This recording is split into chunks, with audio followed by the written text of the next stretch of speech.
안녕하세요. 친절한 시행제 476회 시작하도록 하겠습니다. 시작하기에 앞서 각자 저희 개인 소개하고 시작하겠습니다. 저는 예금보험사 서민금융진흥원 하나은행 한국경제원에서 금융교육을 진행하고 있는 JP금융무소의 정승호 소장입니다. 반갑습니다. 네, 안녕하십니까. 생활경제교육을 제공하는 복숭아나무의 이봉무입니다. 반갑습니다. 이제 4월도 마지막 주 녹음이 되는 것 같은데요. 좀 지난 4월은 또 어떠셨고 5월의 계획은 어떻고 요즘은 좀 어떠신지 근황에 대해서 얘기해 주세요. 제 입장에서 오늘이 제일 좀 위험한 날이었습니다. 어떤 점이었어요? 오전에 네. 송도 국제신도시에 있는 초등학교에서 수업을 했고요. 그 다음 수업이 1시간 50분 후에 은평구 어디냐? 불광 이동 주민센터였습니다. 네. 지하철로 시간 내에 못 가고요. 네. 방법은 중간에 택시를 타야 했는데 제가 카카오 택시를 부르다가 실패했어요. 그래서 수업 끝나고 나서 네. 학교 앞에 있는 그 길거리로 뛰어나가서 지나가던 택시를 중간에서 잡았습니다. 그러니까 길가에 있는 게 아니라 네네. 중간에 신호 기다리는 택시를 전 잠깐만요 이렇게 탔어요. 타고 나서 네. 여기 조금 글쎄 한 60세, 65세 정도 되는 기사분이 있는데 말씀을 드렸죠. 혹시 장거리도 하시나요? 그랬더니 돈 벌면 하지요 라고 하시더라고요. 그쵸. 네. 그래서 타고 그 차를 타고 3호선 삼성역 연신내 옆에 삼성역 가서 네. 내리고 거기에서 지하철 타고 버스 타고 그래서 시간 안에 들어갔습니다. 이야, 진짜 고생하셨네요. 네, 오늘은 파란만장했어요. 원래 안 되는 건데 네. 길거리에서 잡은 택시 아저씨 때문에 그 덕분에 진짜. 시간 맞게 갔고요. 또 세상 일이 그런 게 네. 마침 갔더니 네. 동사무소에서 수업 들으시는 분들이 그 동네 동장님 20명이었어요. 아, 네. 동장님이 회의하시고 네. 수업은 2시 반에 시작했어요. 결론 지하철 타고 가도 괜찮을 뻔했는데 택시를 타고 송도 신도시에서 네. 은평구까지 갔다. 이게 오늘 스토리가 되겠습니다. 알겠습니다. 날씨는 그렇게 덥지는 않았나요? 오늘 좀 의외로 또 여기 광주는 좀 더웠어가지고. 예. 오늘 지금 날씨는 괜찮았는데 저녁에는 서울에 비가 왔습니다. 아, 그랬군요. 뭐 봄이니까 비가 올 수도 있죠. 알겠습니다. 저도 사실 지난주, 요번주 계속 바쁜 한 주간을 보내고 있습니다. 저희 지방 강진 쪽에서 이제 무슨 다른 수업이 있어가지고 그 수업하고 금융교육하고 같이 계속 연계가 되다 보니까 오전, 오후로 계속 이렇게 바쁘게 움직이고 심지어는 청년 상담도 이제 저녁에는 또 있고 하니까 정말, 몸이 정말 피곤하다라는 생각이 들 정도로, 요번 주까지도 좀 바쁜데, 5월 첫째 주에 한 5일 정도의 연휴가 있잖아요. 그래서, 그때만을 기다리면서 보내고 있습니다. 다른 분들도 어떨지 모르겠는데, 아무튼, 바쁜 한 주간들을 보내시면서도 건강관리 잘 하시길 바라면서, 요번 주 준비한 뉴스들 가지고서 이야기 나눠보도록 하겠습니다.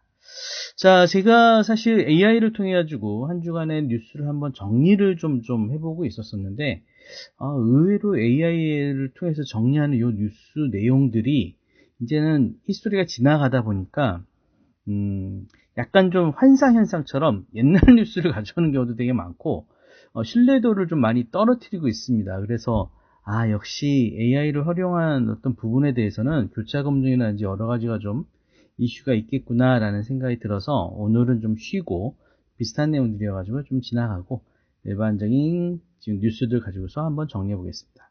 첫 번째 준비한 뉴스는요. 김정은 삼성전자 낸 이익 회사 사람들만의 몫이 아니다. 한국경제신문 4월 27일자 기사입니다. 저는 이미 삼성전자 다 팔았기 때문에 사실 정말 배가 아프지만 아무튼 파업을 예고한 노조에 대해서 이야기한 내용인데요. 삼성전자가 요즘 대단한 이익을 내고 있다 보니 근로자들이 그 실적을 좀 우리에게도 달라라는 측면에서 파업을 예고하고 있다라고 얘기하고 있습니다. 그래서 이거에 대해서 사실 저도 되게 공감이 됐었거든요. 삼성전자만의 수익이 과연 근로자들이라든지 영업을 관리하고 있는 사람들만의 몫인가? 오히려 이제 국민연금부터 시작해가지고 많은 주주들까지도 많이 연관되어 있기 때문에 좀 더 신중함이 필요하지 않을까라는 부분에서 파업에 대한 부분에 대해서는 조금 더 신중해야 되지 않을까라는 생각이 들어가지고 굉장히 큰 이슈 아닙니까? 사실 요번 우리나라 경쟁력이 굉장히 좀 높았던 부분에 국가에서 GDP가 많이 오르고 뭐 했던 부분들의 견인은 삼성전자 하이닉스였습니다. 그래서 이러한 부분에 대해서 너무 한 군데 몰려있기 때문에 저는 굉장히 좀 조심스럽거든요. 그래서 이런 것들 가지고서 너무 그걸 무기화해가지고 자신의 이익을 너무 눈앞의 이익 때문에 큰 것을 손실보지 않을까라는 그러한 것들이 되게 좀 걱정스러워서 한번 살펴보았습니다. 두 번째는요, 은행 순위가 유동 1분기 1위에서 5위 다 바뀌었다는 매일경제신문의 4월 26일자 기사입니다. 그래서 5대 시중은행의 순위가 조금씩 바뀌고 있다라고 하는데, 뭐 사실 큰 의미는 없겠지만, 아무튼 은행들이 한층 치열해지게 1등이 누가 되느냐를 가지고서 싸우고 있는 것 같은데, 사실 그럼에도 불구하고 제가 관심 있던 거는 과징금 때문에 우리은행이 좀 농협은행으로 밀려났다라는 부분들 보시면서 은행이 최대의 실적을 올리고 있는 와중에도 이런 과징금이라든지 여러 가지 이런 것들에 대해서 좀 더 공적인 부분에 대한 부분에 좀 더 많은 신경을 은행들이 써야 되지 않을까라는 생각이 들었습니다. 자, 세 번째 기사는요, 청년 미래 적금입니다. 5년 도약 대신 3년 미래, 청년적금 더 짧아지고 더 두터워졌다. 4월 24일자 뉴스원 기사인데요.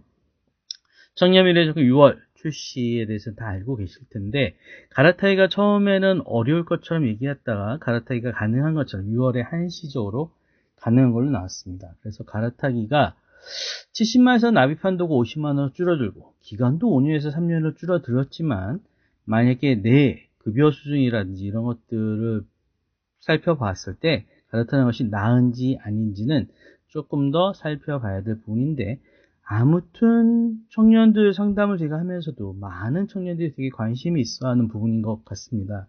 그래서 이걸 통해 가지고 짧은 기간이지만 목돈을 마련해 보는 경험을 꼭 할 수 있었으면 좋겠다라는 생각이 들어서 일단 6월 달에 청년 미래적금 출시에 대해서 다시 한번 짚고 넘어가려고 짚어봤습니다.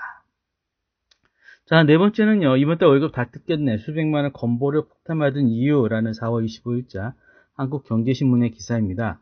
5월 종합소득세 신고를 앞두고서 건보료 폭탄을 피하려면 금융소득 구조를 바꿔야 된다라는 내용인데, 쉽게 해서 2천만원 이상 넘어가는 이자 배당 수익에 대해서는 종합소득세로 금융소득 종합과세 대상이 되니 이것을 ISA나 다른 걸 통해서 좀 바꾸라라는 낚시성 기사이긴 하지만, 아무튼 건보료에 대한 부분은 좀 더 심도 있게 중간에 좀 되게 좀 살펴봐야 되지 않을까. 그래서 건보료를 내게 되면 사실은 이게 또 하나의 세금처럼 또 추가로 할 수 있는 부분이 있어서, 이런 부분에 만약에 애중간하게 걸리는 부분에 대해서는 연말이라든지 이럴 때 미리 잘 조절을 하시는 것은 필요해 보인다라는 생각이 들었습니다. 자, 매일경제신문 입사지원서 내봤자야 신입은 뽑지도 않아. 구직 단념자 20대 전체 1위라는 4월 27일자 매일경제신문의 기사입니다. 20대 구직 단념자가 7만 3천 명 이루고 있어서 경력직을 선호하고 AIB 도입의 확산으로 신입 지원을 뽑지 않는다라는 내용인데요. 어느 정도 계속 예상은 되고 있지만 실질적으로 20대 구직 단념자가 굉장히 많이 늘어나고 있다라는 거. 그래서 전체의 구직 단념자는 7만 3천 명이 20%를 20대가 차지하고 있다라는 것은 사실은 큰 문제가 아닐까라는 생각이 들었습니다. 그래서 특히나 여기에서 AI를 통한 단순 반복적인 업무들은 AI를 포함해주면서 실제로 좀 많이 뽑는 액수가 많이 줄었기 때문이 아닌가라는 측면인데, 아무튼 구조적인 개편이라든지 아니면은 청년 취업에 대한 교육 시스템의 개선이라든지 아니면은 뭔가 다른 방법을 강구해서라도 젊은 층이 그래도 일을 할 수 있는 분위기를 만들어줘야 되지 않을까라는 생각이 들었습니다. 거의 이제 마지막 기사인데요. 매일경제신문 GH 청년 자립준비 청년 매입 임대주택 예비 입주자 모집이라는 4월 27일자 매일경제신문의 기사인데요. 물론 경기지역 청년 매입 임대주택 신청자를 모집한다라는 광고 문구인데요. 사실 요거에 대한 기사가 나오면서 청년을 위한 매입 임대주택 예비 입주자를 모집한다라는 396명 모집한 27일자 기사인데요. 제가 광주에 있는데 광주에 있는 청년들 중에서도 경기 지역 정도에는 제가 가서 좀 살아보고 싶습니다라는 생각을 가지고 있는 청년들이 의외로 많더라고요. 그래서 저도 관심 있게 혹시 경기 지역도 그렇게 만만치 않은 비용인데 라는 생각이 들었는데, 이러한 지원하는 제도에 대해서 물론 서울도 그렇고 경기도도 그렇고 실버 대상에 대한 어떤 뭐 주거 환경이라든지 이런 것들이 계속 늘어나고는 있는데, 이런 것들이 좀 체계적인 정책을 통해서, 체계적인 어떤 계획을 통해 가지고 좀 계속적으로 좀 지속성 있게 나아가야 되지 않을까라는 생각이 들었습니다. 혹시 추가로 해주실 말씀 있을까요? 네, 제가 지금 보내주신 이 기사 빼고 기사를 고르려고 하다 보니까 별로 고를 게 없어가지고 좀 고민을 했는데요. 네. 말씀하신 삼성전자 노조 얘기는 글쎄요, 어떻게 될지 모르지만 제일 큰 뉴스거리죠. 그쵸. 네. 거기에 대해서 지금 그 회장님은 딴 생각하고 있잖아요. 그러세요? 그러면서 그런 생각 해봤습니다. 예, 회사든, 네. 삼성전자라는 회사든, 아니면 노조든, 둘 다 서로의 관계를 피차, 길게 보지 않는 것 같아요. 올해는 실적 좋았는데, 내년 좋다는 보장이 없잖아요. 아니죠. 그쵸, 맞아요. 뭐 지금 슈퍼사이클 왔잖아요. 아니, 그건 그거고요. 지금까지 일해서 돈 많이 번 거니까, 우리 좀 달라고요. 45조. 근데 지금 작년에 삼성전자에서 R&D, 연구개발에 쓴 돈이 37조랍니다. 네. 그럼 그거 다 주면 연구개발은 어떻게, 대출받아서 해야겠네? 지금 그 얘기하는 거거든요. 그런 것 같습니다. 이제는 명분의 의미는 별로 없고요. 내 손에 들어오는, 내 주머니에 들어오는 돈이 중요한 거죠. 분명히 본인들도 그럴 거예요. 두당 5억씩 내놔라고 했을 때 회사가 줄까? 이렇게 생각 안 했을까요? 노조가? 했겠지. 근데 왜 이거 하는 걸까요?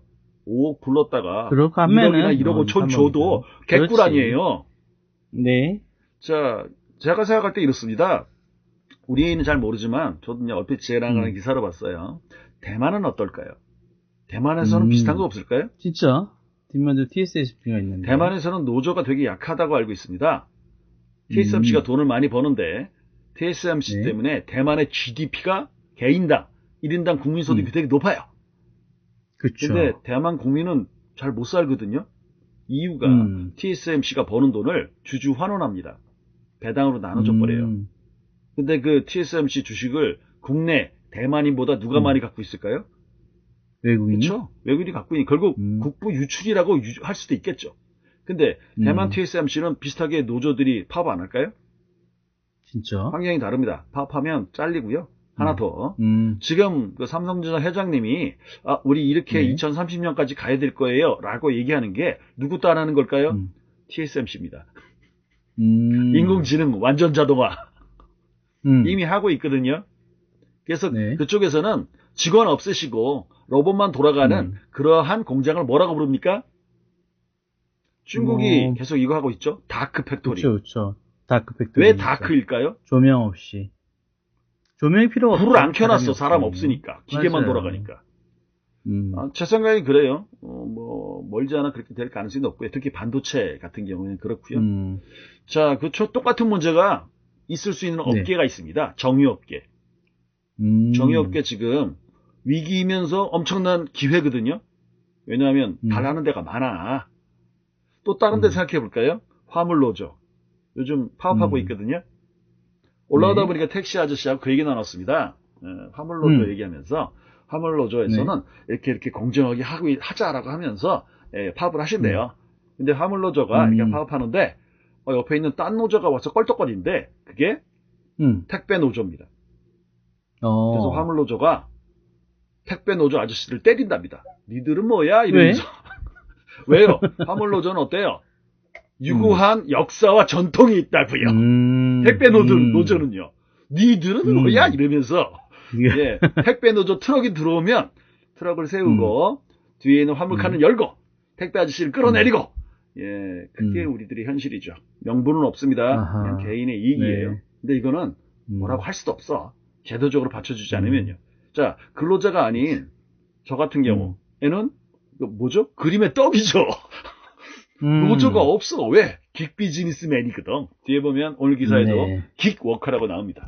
자, 제가 준비한 기사 중에 첫 번째 기사 네. 말씀드리겠습니다. 네. 아시아 경제이고요. 제목이 큰 제목, 돈의 물기를 바꿔라. 물기를 바꾸래요. 네 번째, 5년간 500조 5대 지주, 금융지주 회사 얘기입니다. 생산적 금융, 실적 뻥튀기, 기술평가 강화, 옥석 가리기 시급. 제가 이 관련된 기사 다룬 적이 있습니다. 은행에서는요, 어떠한 기업의 기술을 평가할 수 있는 어떠한 기능이 별로 없습니다. 은행원들이 이렇게 실력이 낮아서 그런 게 아니고요. 거기 투자를 안 해. 투자 왜 안 한다고 그랬죠? 그거 해도 머리만 아프고 돈은 못 벌어. 그 돈을 간단하게 벌 수 있는 방법, 어떤 방법 선택해야 돼요? 주택, 담보대출 열심히 하시면 되죠. 근데 왜 머리 아프게 기술평가 하냐고. 그래서 국가에서 하라고 그러니까 하는 척은 하는데 그 내용을 보니까 어때요? 실적 뻥튀기더라? 그런 내용입니다. 보겠습니다. 작은 것이 2026년 4월 27일이고요. 아시아경제입니다. 작은 제목이 주먹구구 집게 논란. 제가 맨날 말씀드리는 거죠. 모호한 기준에 줄 세우기 급급. 나눠먹게 한다고 그랬죠? 자, 은행 기술평가 네. 인력이 10년째 수명이다. 이게 은행마다 그런 건지 잘 모르겠어요. 기업 금융 역량 한계. 해외는 산업 전문 인력 채용, 지분 투자 활발. 지분 투자가 무슨 뜻입니까? 돈 꿔주는 게 아니라 그 회사의 주식을 누가? 금융회사가 산다는 의미입니다. 자, 금산 분리 등 규제 완화 필요. 삼성은행이 없잖아요? 근데 금산 분리 네. 요거 완화해서 삼성도 은행 만들고 그러면 좀 발전될 수 있지 않냐? 자, 투자 금융 전환해야. 우리나라는요, 미국도 원래는 그러는데 조금 흐려졌죠. 상업은행과 투자은행은 명백하게 분리해야 됩니다. 원칙적으로 미국도 원래 그래요. 상업은행은 주된 업무가 뭘까요?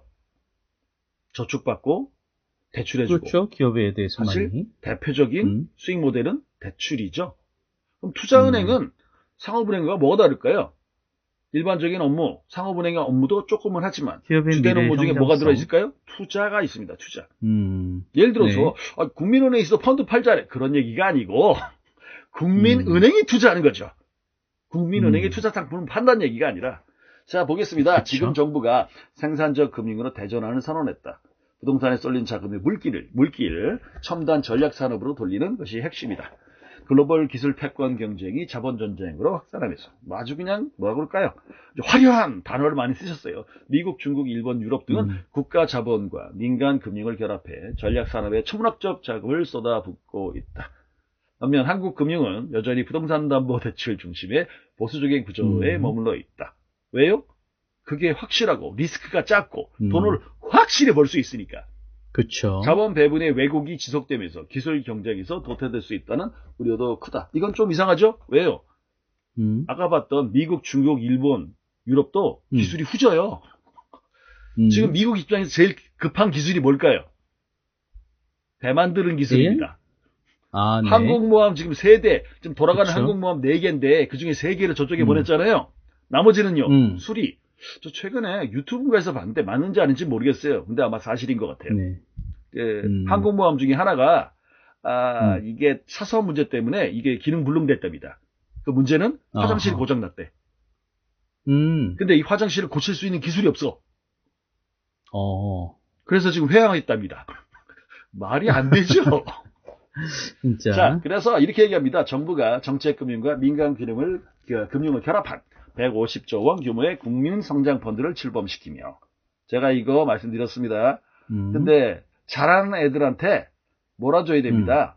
뿜빠에서 나눠주면 이것도 안 되고 저것도 안 됩니다. 라는 말씀을 드린 적이 있지요. 구조전환의 시동을 걸었습니다.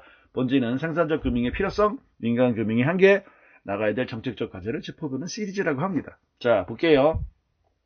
5대 금융지주가 돈을 넣는데요. 5년간 500조 원. 그러니까 1년에 한 100조씩 넣는데요. 큰 글씨만 보겠습니다. 생산적 금융 실적. 각 은행마다 실적을 목표를 줬겠죠. 이 정도 해주세요. 라고 금융당국이 얘기하니까 거기에 실적을 맞춰야겠는데 실적을 한 것을 계산 어떻게 하냐? 주먹구구를 하고 있다는 겁니다. 자, 여기 보면 저번에 뉴스에다 나옵니다. 여기 보면 생산적 금융의 5대 금융에서 1분기에 36조를 한다. 왜냐면 1년에 100조 정도 해야 되니까. 근데 36조를 추가로 하는 게 아니고 원래 했던 거 포함해서 36조고 더 요번에 늘어나는 건 15조 정도다라는 얘기고요. 아래쪽에도 계속 내려오시면 은행 기술평가 인력이 10년째 수명이랍니다. 기업 금융이 역량이 부족하다. 은행권의 생산적 금융의 수치 경쟁에 머무르는 근본 원인으로 기업 금융 역량 부족이다. 그러니까 지금 기술이 평가할 수 있는 인원도 없고 능력도 없고 그러니까 맨날 기술 보증기금에서 뭔가 이렇게 왔다 갔다 하고 심사하시는 분들 소개받아가지고 한다는 거죠. 그동안 국내 은행들은 담보대출이나 신용보증기금, 기술보증기금의 보증부대출에 의존했을 뿐. 이게 뭐예요? 쉽게 대출해주고 쉽게 돈 버는 거. 근데 욕할 수 있습니까? 아니죠. 민간 회사에서 쉽게 돈 벌겠다는데 그거 선택한다는데 욕할 수 있습니까? 못하지. 항상 말씀드립니다. 어려운 길은 민간 기업한테 먼저 가라고 해야 됩니까? 국가가 먼저 가야 됩니까?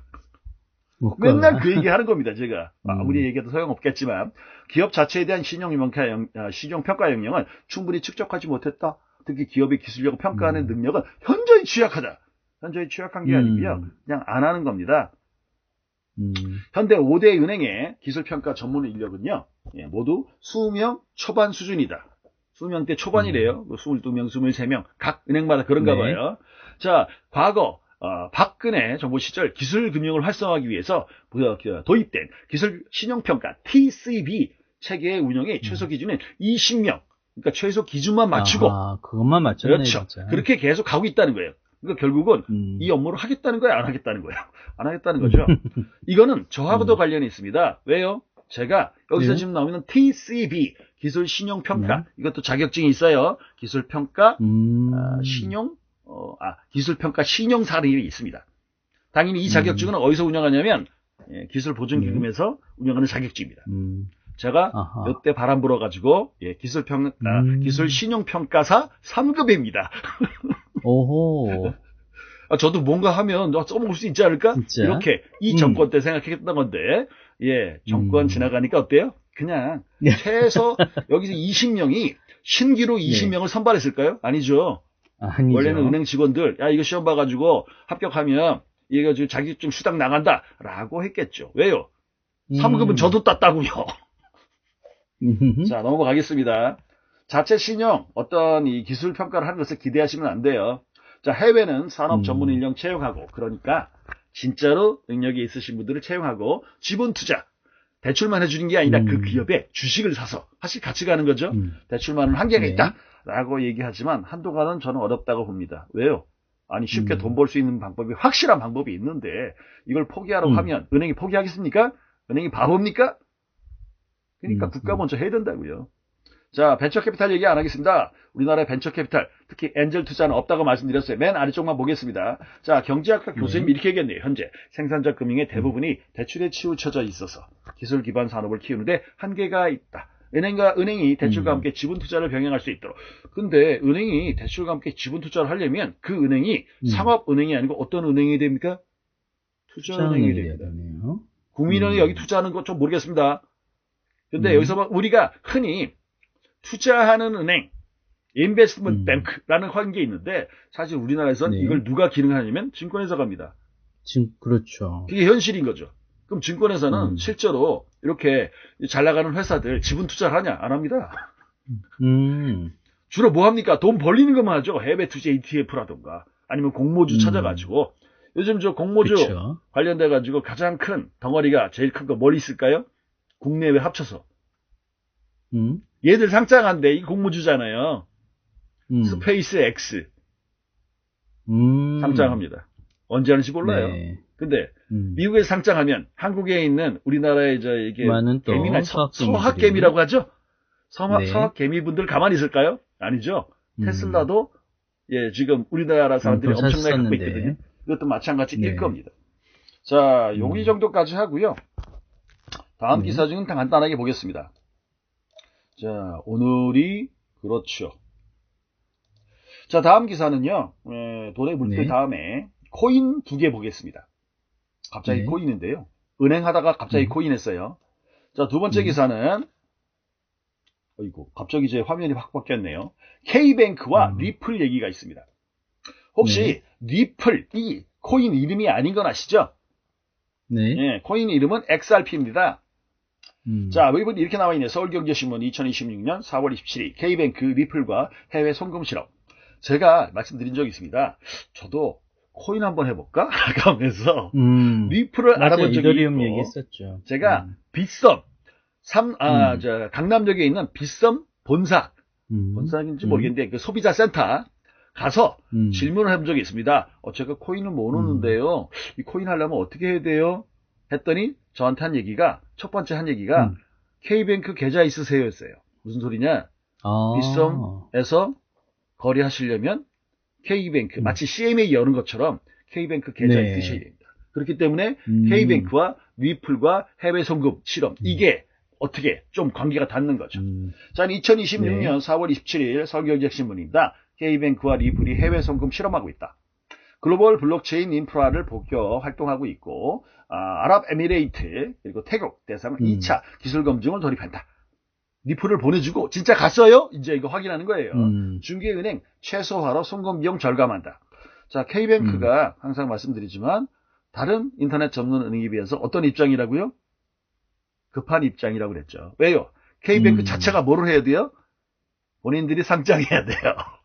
그러니까 어때요? 실적이 있어야겠죠, 실적이. 자, 아래쪽에 보니까 한국 사람하고 외국 사람이 이렇게 웃으시면서 MOU 사진 찍은 게 있으신데요.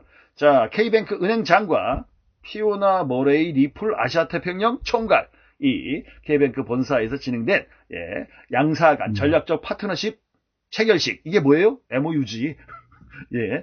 기념 촬영하고 있다. K뱅크가 글로벌 블록체인 기업 리플과 블록체인 기반 해외 송금 실험에 나섰다. 자, 이거 가지고 되게 크게 생각하시는 분들이 있을 수 있는데요.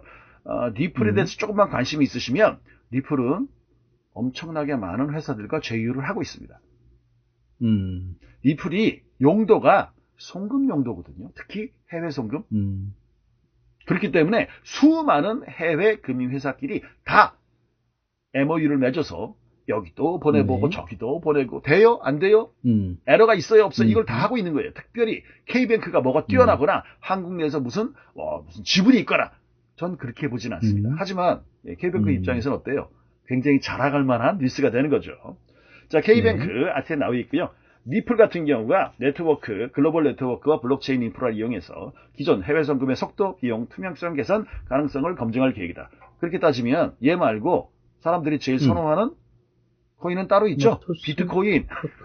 그렇죠. 리플은 포지션이 달라요.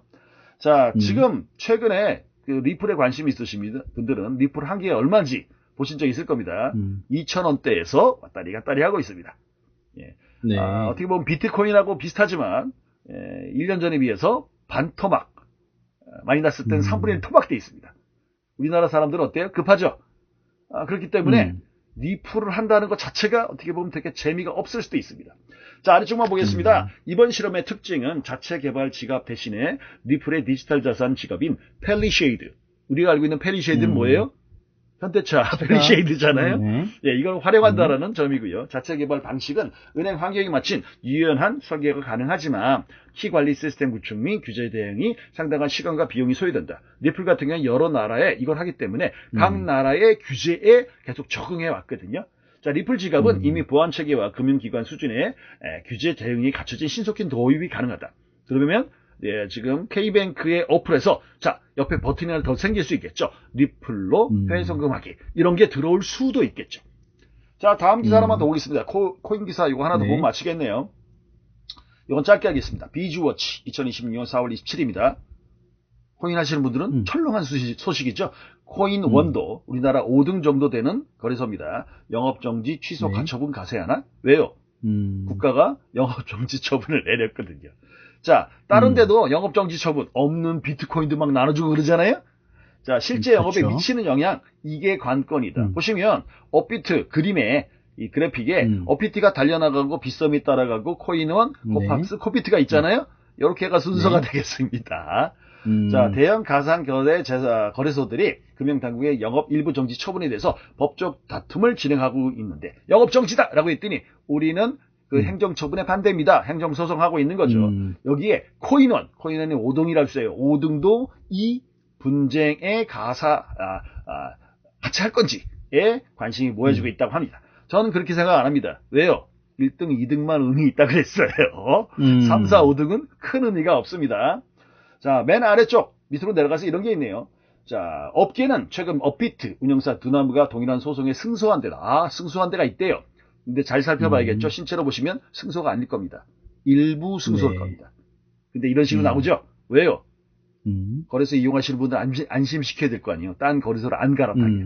그 아래쪽에 이렇게 나와 있네요. 고객 확인 의무 위반으로 고객 확인 의무가 이렇게 써 있습니다. KYC. 혹시 이거 기억나시나요? KYC? 우리 옛날에 배웠잖아. No your customer. 당신 고객을 알아라. 이게 고객 확인이죠. 여기에 대해서 거래소들이 영업정지, 과태료 처분을 부과했지만 소송에서 지금 이 FIU가 이긴 적은 없대요. 당연하죠. 당국에서는 어떻게 싸울까요? 사무적으로 싸우겠죠. 근데 가상화폐 거래소는 어떻게 싸울까요? 필사적으로 싸우겠죠. 차이는 어디서 나오죠? 변호사에 드리는 돈의 차이가 나죠. 자, 마지막으로 이렇게 마무리를 드리겠습니다.